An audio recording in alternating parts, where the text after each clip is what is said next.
In a town, there is a creepy girl with a strange doll in her hand. She says that she will find someone no matter where they hide. Then there is a school assembly where a class representative named Keitaro Jintoga is welcomed on stage. Keitaro had gotten the best grade on the entrance exam. The first thing he says when he gets up is, "I hate the supernatural." Then we see how in every photo that he is in, there is a problem that he blames on the face that spirits are drawn to him. Back in middle school, he got tangled with a nasty spirit. He said a good friend of his got dragged into it, too. And for the next 2 years he refused to leave his room to not hurt anyone else. An old friend of his named Aiko along with his family helped him to try to live a normal life again. And doing so, he managed to catch up in school. Turns out that Keitaro also managed to get a tutoring job, which is another big step towards his normal life. Aiko is really happy that they both go to the same school. The isolation has caused problems with his social skills, and his spirit attraction also causes problems in his work. When he goes to get assigned to a student to tutor, they assign a girl known as a prodigy to her. Due to Keitaro being the class representative, they requested him to tutor the girl. Turns out the girl is Aiko's cousin. When Keitaro goes into Aiko's house to meet the girl, he is terrified and shocked and asks Aiko as to what kind of creature she is. But Aiko is confused and says that she is just her cousin and her name is Yaoi Hazuki. The girl is small and has a strange-looking skull in each eye. The girl mentions Keitaro's glove on his right hand. She can see it as well. The girl has a bunny doll that is emitting a terrifying aura that Keitaro is able to see. He is sure that Yaoi is also able to see spirits, just like him. Aiko is confused, but Keitaro manages to get himself together and introduce himself to Yaoi. The girl asks and somehow forces Keitaro to go to a haunted place as she knows that spirits like Keitaro. Aiko agrees to go since Yaoi always insists on visiting a haunted place. Keitaro is terrified and wants to bail out of this tutoring job. Aiko decides to drive them to the place since Keitaro has experience with spirits and says that if something goes wrong, they'll just simply leave. Keitaro starts to sense the spirits halfway and insists on turning around.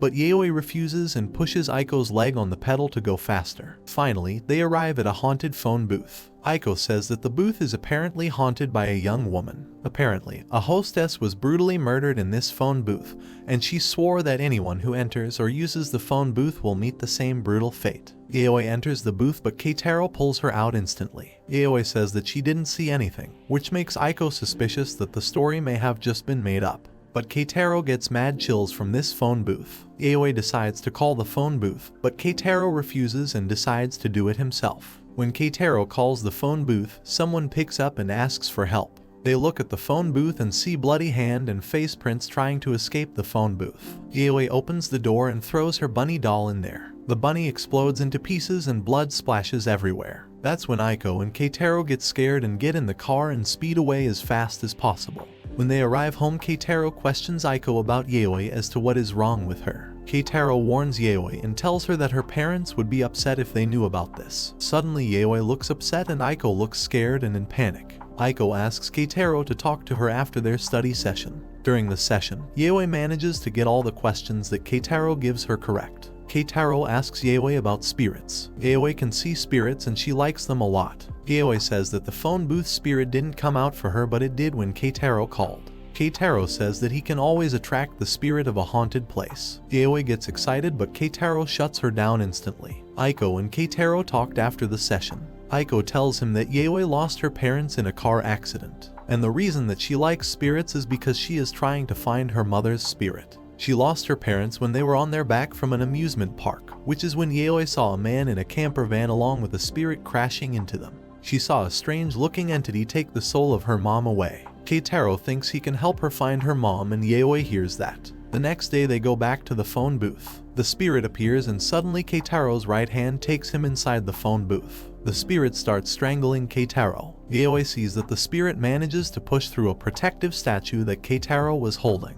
Yaoi tries to open the door and grabs the statue. She swings the statue at the phone booth and kills it. She tells Keitaro that he will always be fine because she will hunt the spirits down. Keitaro becomes suspicious as to why it is so hard for Yaoi to find spirits if she is so sensitive to them. Yaoi traps spirits that she hunts into dolls and keeps them in her room. Yaoi captures spirits in her dolls and other spirits in her room kill the spirit. She is trying to find the spirit that took her mom away from her. Keitaro and Yaoi have another tutoring session together. When they finished, Yaoi asked Keitaro to go to another haunted place again. Keitaro tries to bail out and not go, so he tells them that he is going to get exorcised. That makes Yaoi even more excited, so they decide to tag along. Keitaro says that he got cursed a long time ago and he needs regular exorcisms. They have a long drive to the shrine. When they arrive, an old lady splashes a bucket of water in his face. She is Keitaro's grandma and is very upset at Yaoi. Apparently, the protective statues are called Jizo statues and Yaoi has broken 7 of them.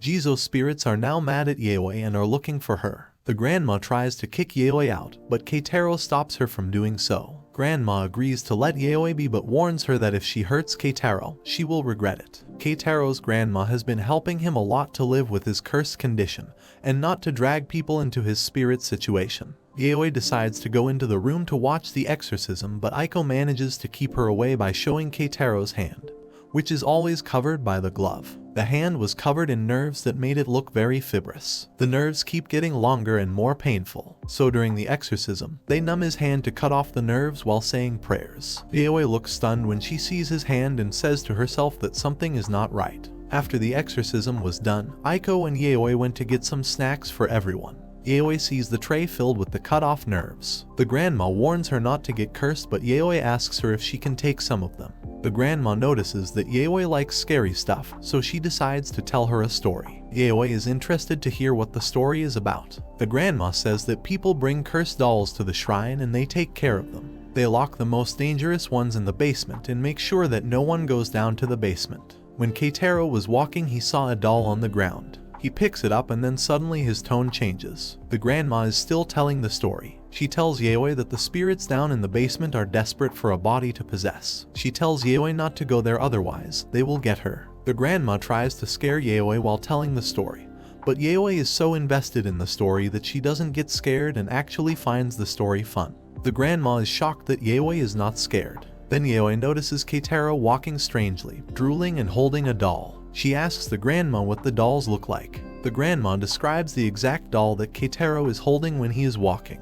Yaoi wants to go to the basement where the spirits are all locked. She tells them that Keitaro is possessed by one of the dolls. Yaoi picks up the grandma's sword and decides to save Keitaro from the demonic spirit. Keitaro gains his consciousness back down in the basement. He doesn't remember anything. The doll that he was holding starts to take over him. He realizes what is happening and tries to resist. He can't breathe. He remembers his grandma telling him not to go to the basement and he always listened. But now he is on the floor crying. Yaoi suddenly comes to the basement and uses the sword to cut the doll's head. She saved Keitaro again. She threatened the rest of the dolls in the basement. They leave the shrine and go home. When they arrive, Yaoi decides to show Keitaro her room and doll collection. When Keitaro sees her room, he is stunned and terrified. He is so scared that he falls down and is surprised that he didn't sense this immense presence before the door was opened. Yaoi goes in and places the doll that tried to kill Keitaro in her collection. She attached the head of the doll with Keitaro's nerves, and every time she touched those nerves, the doll feels immense pain.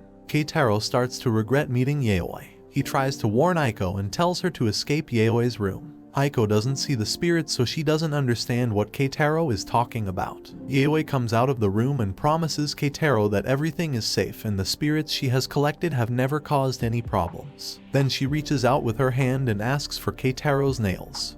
Keitaro had left Aiko in Yaoi's home without asking them any questions. The next day, he came back because he felt he had to, mostly because of Aiko. Yaoi tried to trim Keitaro's nails, and Aiko suggested going to a new place in Tokyo that she found in a guidebook. They all tried to go to this new place together, but Keitaro didn't want to go. He told Yaoi and Aiko that he didn't want to deal with anything supernatural anymore. Yaoi then suggested they leave him behind. Yaoi was surprised to learn that Keitaro didn't share her interest in supernatural things. She also had a surprise for him. She knew how to remove the curse from his hand, which surprised Aiko. Yaoi thought Keitaro kept the curse as a good luck charm and didn't know he didn't know how to get rid of it. She then told Aiko where they could find something to remove the curse. Yaoi wanted to help Keitaro because he was more than just a tutor to her. At the same time, Keitaro was shopping in a hardware store to get something special for Yaoi. Yaoi and Aiko planned to visit an abandoned temple in West H City and told Aiko about its history. Aiko was told to stay in the car and call for help if Yaoi didn't return within an hour. Yaoi went to face Kishimogen, a supernatural being, and her followers, but she got hurt. Aiko left to get help.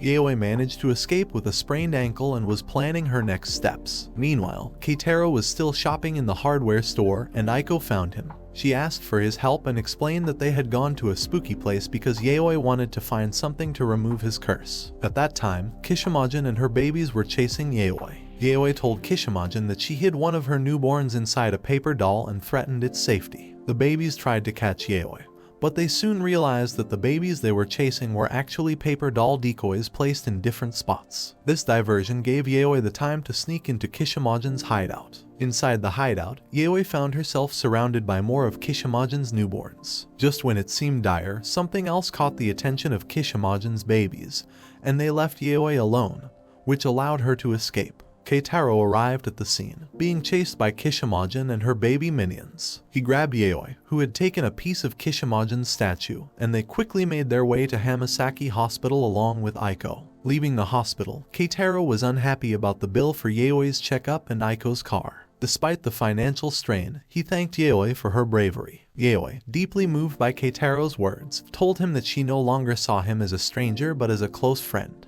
She promised to protect him at all costs. Back at their home, Yaoi asked Keitaro to return to her room, where she explained why she needed his assistance with some nails. She then gave him a clear explanation about paper dolls, small figurines believed to absorb misfortune and protect their owners. Yaoi's room was where it all unfolded. She explained her unique power, turning plushies into paper dolls without needing real paper. A bit of her blood or a piece of her nail could make them act like her bodyguards. If anyone attacked Yaoi, these plushie protectors would take the hit instead. Even if they tried to hurt her by sacrificing themselves, other spirits would stop them to save themselves. Yaoi did this to keep her family safe and now asked Keitaro for a bit of his nail to protect him too. Next, Yaoi revealed what she'd taken from Kishimogen's statue and told the spirits to attack it.